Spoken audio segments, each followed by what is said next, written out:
Romanos, capítulo 9.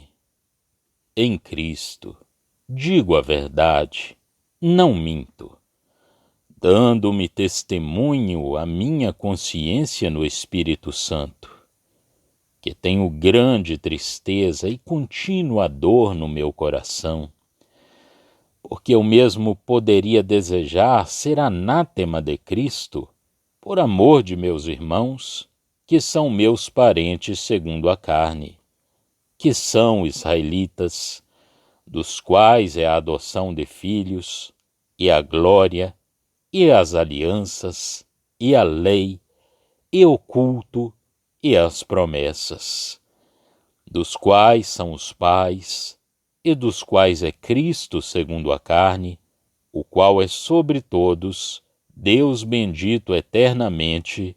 Amém.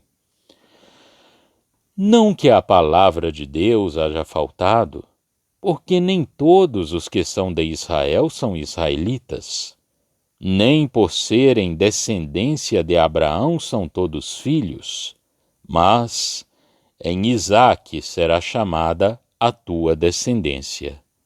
Isto é, não são os filhos da carne que são filhos de Deus, mas os filhos da promessa são contados como descendência. Porque a palavra da promessa é esta: por este tempo virei, e Sara terá um filho. E não somente esta, mas também Rebeca, quando concebeu de Isaque, nosso pai. Porque, não tendo eles ainda nascido, nem tendo feito bem ou mal, para que o propósito de Deus segundo a eleição ficasse firme, não por causa das obras, mas por aquele que chama, foi-lhe dito a ela: o maior servirá ao menor. Como está escrito: amei a Jacó e odiei a Esaú. Que diremos, pois? Que há injustiça da parte de Deus? De maneira nenhuma. Pois diz a Moisés: compadecer-me-ei de quem me compadecer, e terei misericórdia de quem eu tiver misericórdia. Assim, pois, isto não depende do que quer, nem do que corre, mas de Deus, que se compadece. Porque diz a Escritura a Faraó: para isto mesmo te levantei, para em ti mostrar o meu poder, e para que o meu nome seja anunciado em toda a terra. Logo, pois, compadece-se de quem quer, e endurece a quem quer. Dir-me-ás então: por que se queixa ele ainda? Porquanto, quem tem resistido à sua vontade? Mas, ó homem, quem és tu, que a Deus replicas? Porventura a coisa formada dirá ao que a formou: por que me fizeste assim? Ou não tem o oleiro poder sobre o barro, para da mesma massa fazer um vaso para a honra e outro para a desonra? E que direi se Deus, querendo mostrar a sua ira e dar a conhecer o seu poder, suportou com muita paciência os vasos da ira preparados para a perdição, para que também desse a conhecer as riquezas da sua glória nos vasos de misericórdia que para a glória já dantes preparou, os quais somos nós, a quem também chamou, não só dentre os judeus, mas também dentre os gentios? Como também diz em Oséias: chamarei meu povo ao que não era meu povo, e amada a que não era amada. E sucederá que no lugar em que lhes foi dito: vós não sois meu povo, aí serão chamados filhos do Deus vivo. Também Isaías clama acerca de Israel: Ainda que o número dos filhos de Israel seja como a areia do mar, o remanescente é que será salvo, porque ele completará a obra e abreviá-la-á em justiça, porque o Senhor fará breve a obra.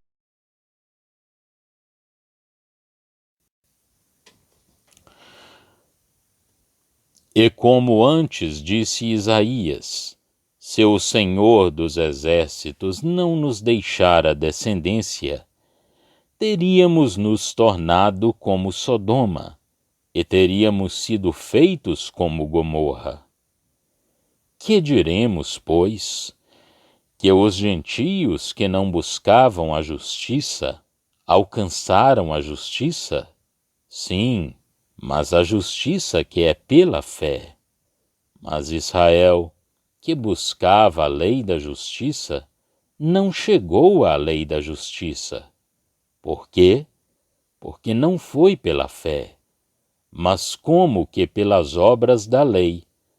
Tropeçaram na pedra de tropeço, como está escrito: Eis que eu ponho em Sião uma pedra de tropeço e uma rocha de escândalo, e todo aquele que crer nela não será confundido. Romanos, capítulo 9. Restava ao apóstolo uma questão importante a tratar. Como é que a salvação comum do judeu e do gentio, tratando-os a ambos como estando de igual modo afastados de Deus, e como a doutrina de que não há diferença nenhuma entre eles se concilia com as promessas especiais feitas aos judeus? As provas que o apóstolo tinha dado da culpabilidade dos judeus não diziam respeito às promessas de um Deus absolutamente fiel.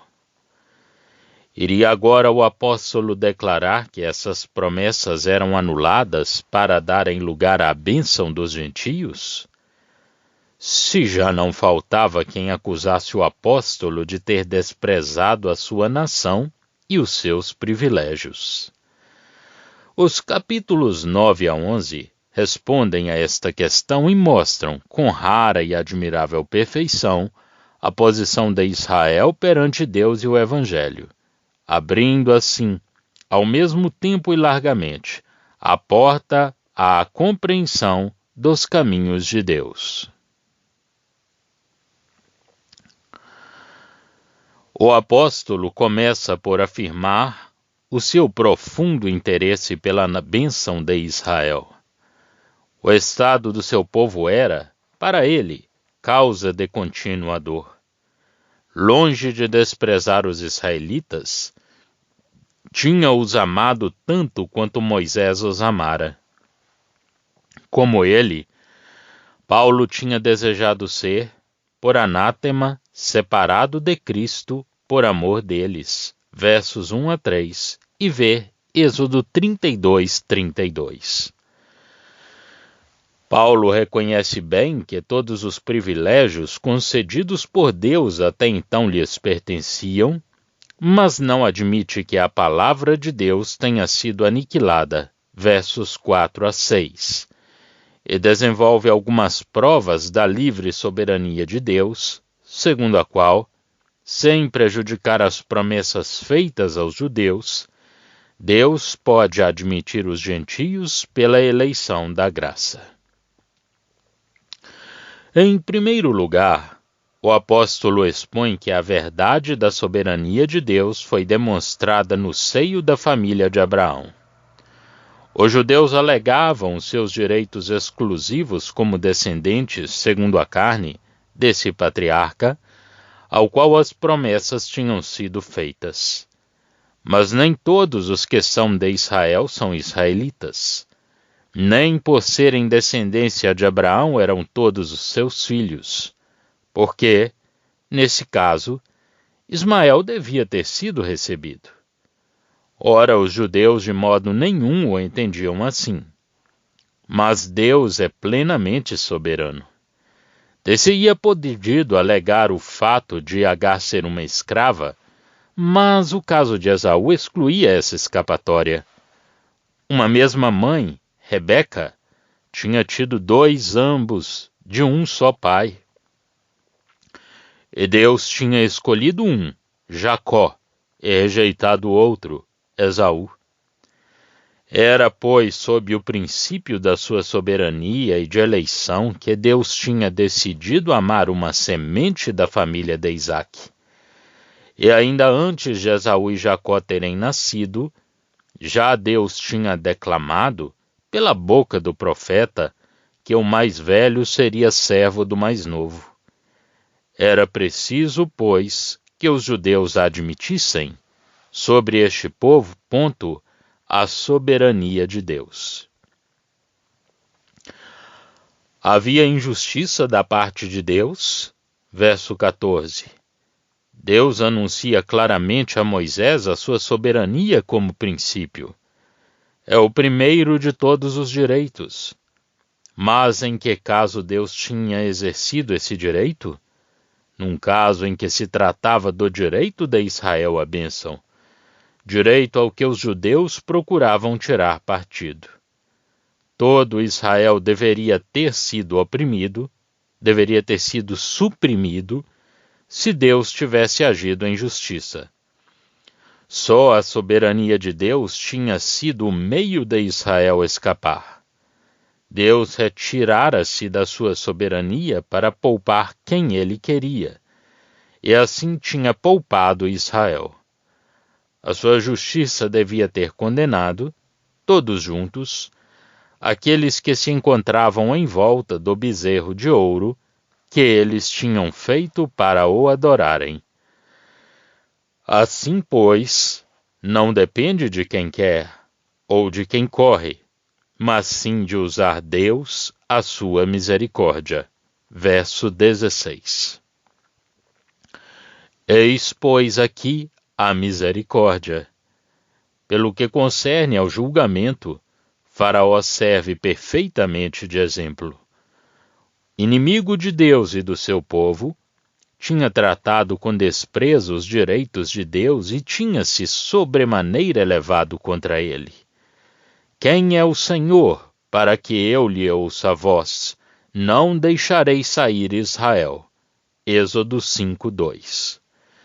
O Senhor serve-se de Faraó, neste seu estado de rebelião e de orgulho, para dar um exemplo da ira e do julgamento divinos. De sorte que ele tem misericórdia de quem quer, e também endurece a quem lhe apraz. Verso 18.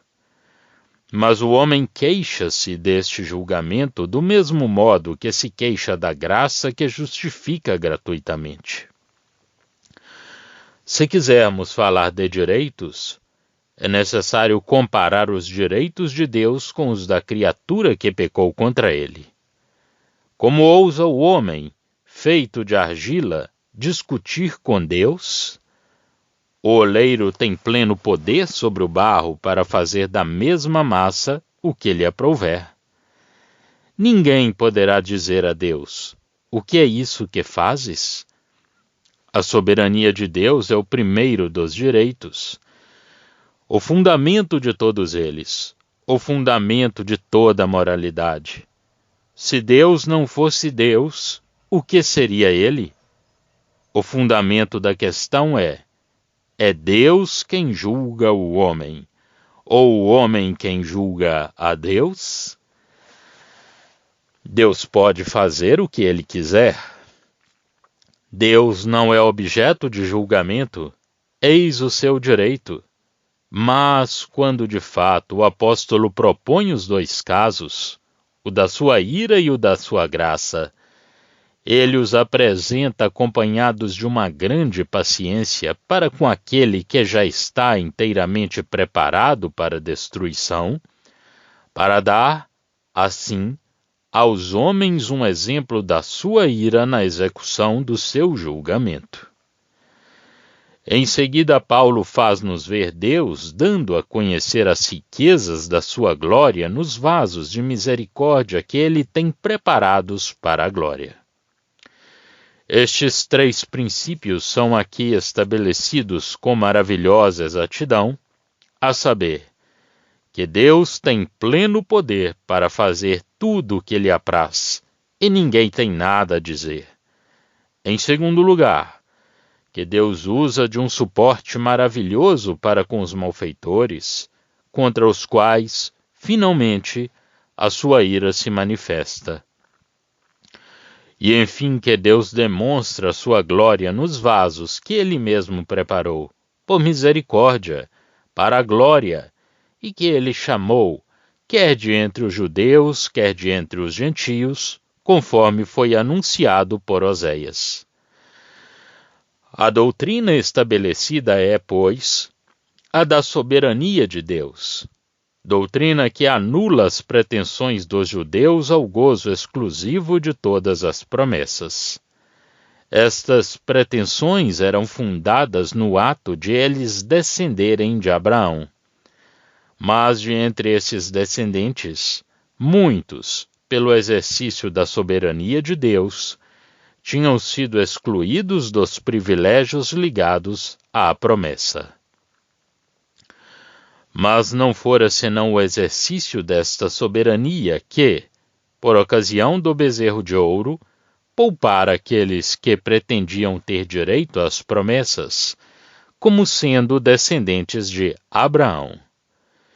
Era preciso, pois, que o judeu reconhecesse esta soberania em que admitisse de pleno direito os edomeus, do mesmo modo que os ismaelitas ao gozo das promessas, e renunciasse ele próprio aos seus privilégios, à exceção, talvez, das famílias de Moisés e de Josué. Mas, sendo tal a soberania de Deus, ele queria agora exercê-la em favor dos gentios, do mesmo modo que dos judeus. Por isso ele chama quem ele quer. Se examinarmos cuidadosamente as citações de Oséias, que são feitas aqui, veremos que Pedro, que só escreve aos judeus convertidos, cita apenas a passagem que se lê no fim do capítulo 2, onde Lo-ami e Lo-rucama vem a ser Ami e Rucama, ou seja, compadecer-me-ei da desfavorecida, e a não meu povo direi, tu és o meu povo. Mas Paulo refere também o que nos é dito no fim do capítulo 1, no lugar em que lhes foi dito, vós não sois meu povo, aí estes serão chamados, não meu povo, mas filhos do Deus vivo. É esta última passagem que Paulo aplica aos gentios, chamados pela graça. De resto, outras passagens dos profetas confirmam amplamente o julgamento que o apóstolo, pelo Espírito, traz sobre os judeus. Isaías declara formalmente que, se Deus lhes não tivesse deixado um pequeno remanescente, eles teriam sido como Sodoma e Gomorra. Somente um pequeno remanescente seria salvo, por muito numeroso que fosse o povo, porque Deus faria um processo abreviado sobre a terra para o julgamento. E eis o julgamento moral que o Espírito traz já sobre o estado relativo dos judeus e dos gentios. Os gentios tinham obtido a justiça que não tinham procurado. Tinham-na obtido pela fé. E Israel, procurando obter a justiça pelo cumprimento de uma lei, não o tinha conseguido. Por quê? Porque eles procuravam a justiça, não pela fé, mas por obras da lei.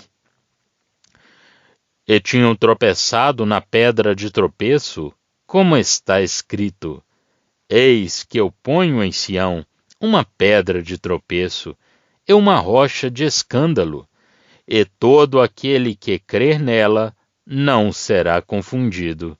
Verso 33. Já estão disponíveis para leitura os comentários do Novo Testamento e do Antigo Testamento de João Nelson Darby. Estão nos formatos de livro, e-book, também aplicativo para o celular Android. Visite o nosso site www.palavrasdoevangelho.com.